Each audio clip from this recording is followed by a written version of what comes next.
Well, I may have used too high a value on this bush, but I don't want it to stand out. I want it to just kind of blend in. But it's still a nice break from the rock. We'll see. I may reverse my decision on that yet. I'm not sure. The way things are going, I can see now pretty clearly, I think, that I'm going to have to see I have light coming here, a bit of an arc like so. I'm probably going to have to move it to the left so that we end up with something like this, you know? A little more central. But I don't know. I'm not going to decide that until I paint in these trees. For the moment, I've decided to play in the water. And whenever I put burnt sienna on a canvas, for some reason, I have this very strong urge to bring in ultramarine blue adjacent to it, or at least reasonably close. So I did that. I just love the combination of those two. Here's an anecdote. My dad, well, decades ago, he was telling me that one of the exercises that you'd be employing, or they would be employing at the Academy of Arts and Related Sciences in Den Haag. For English speakers, that's The Hague in Holland.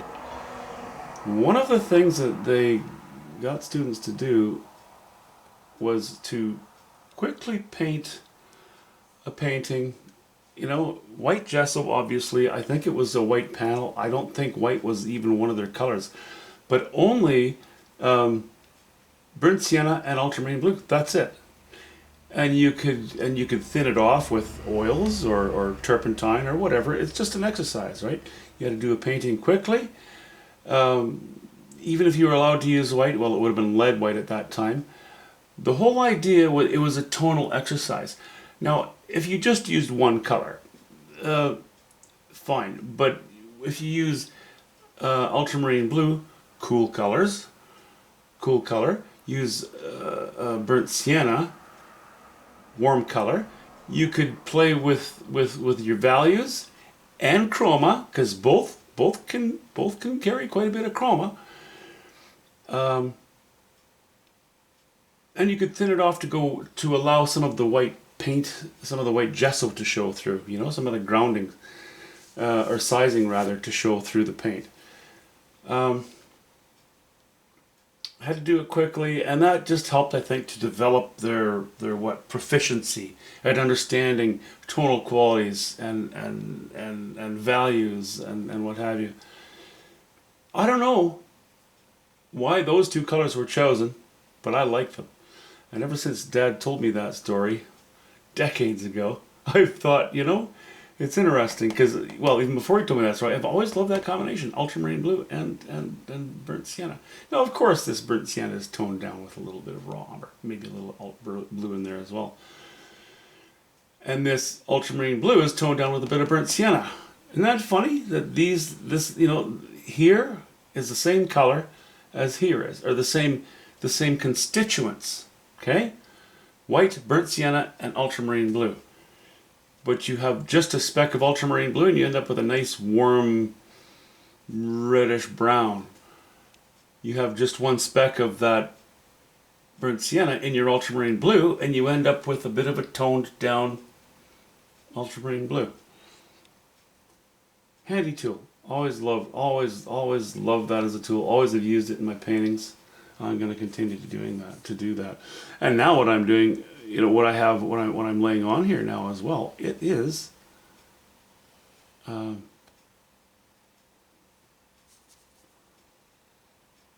ultramarine blue and burnt sienna, and that's it. And white, a bit of white.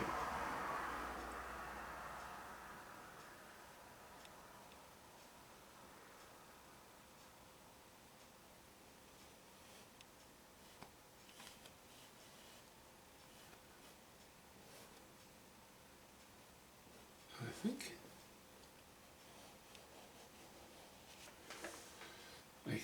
that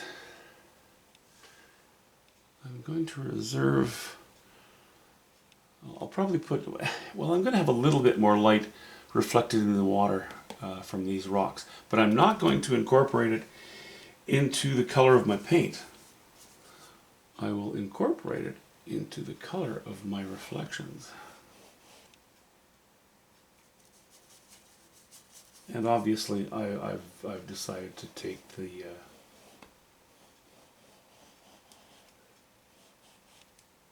the water and tone it down a notch regarding how rough it is. That wind is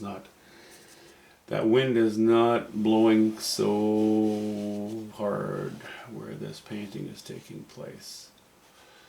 And the reason I've changed that is because I did forget, and I've made these lines very straight where the rocks cut off into the water. And I'm lazy, you know, and you know, once I do something like that, I don't want to change it. It's too much work.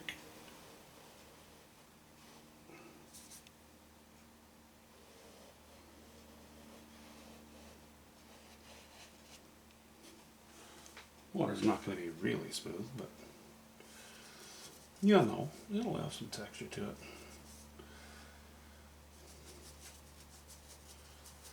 So I'm just really going to get in. Okay, that goes down. So I think I want to oppose it. The water is going to appear. My strokes are going to be horizontal, but I'm probably going to need to do something like this to oppose, you know, the rock going up, the trees going up. Something in the water is going to have to make it go down. It's going to be a downer, man. Just a downer.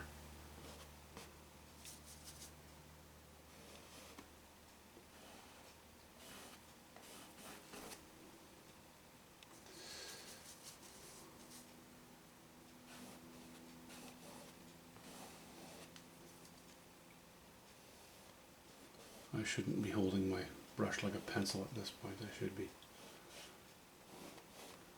a little more brazen, even though I don't have quite as much control holding it that way.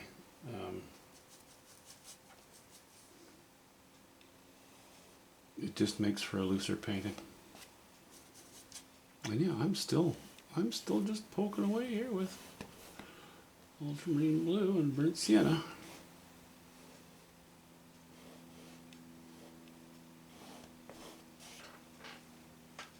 Now, this is all going to look very dark until I lay in some highlights. And I think was I actually crying? Was I in tears yesterday? I don't know. I was whining about my back being sore, so more than likely I'm just going to lay a few strokes in, and it's going to take me the rest of the day just to get the water finished, because I need to take a lot of little breaks. Because of that, I'll stop here pretty quickly.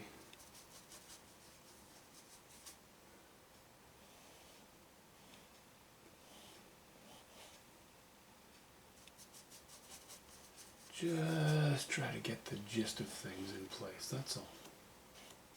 Nothing fancy, nothing conclusive. You know, a bit of a guide.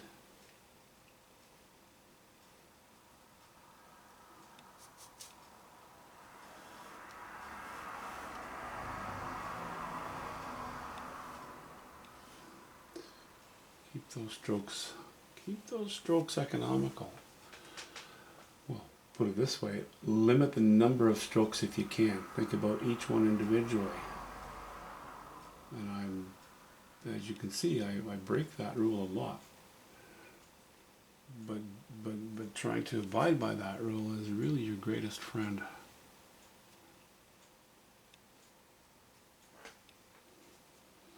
Yeah, see, so there's a gentle sort of idea of heading down while this heads up. I think that's going to work okay. And then after that, I will lay in just a few brush strokes here and there to repeat the light. Not super accurately the shape of the rocks, but just the light in the water. Okay, I'm going to let it go at that for now. Thanks for watching. We will see you very soon.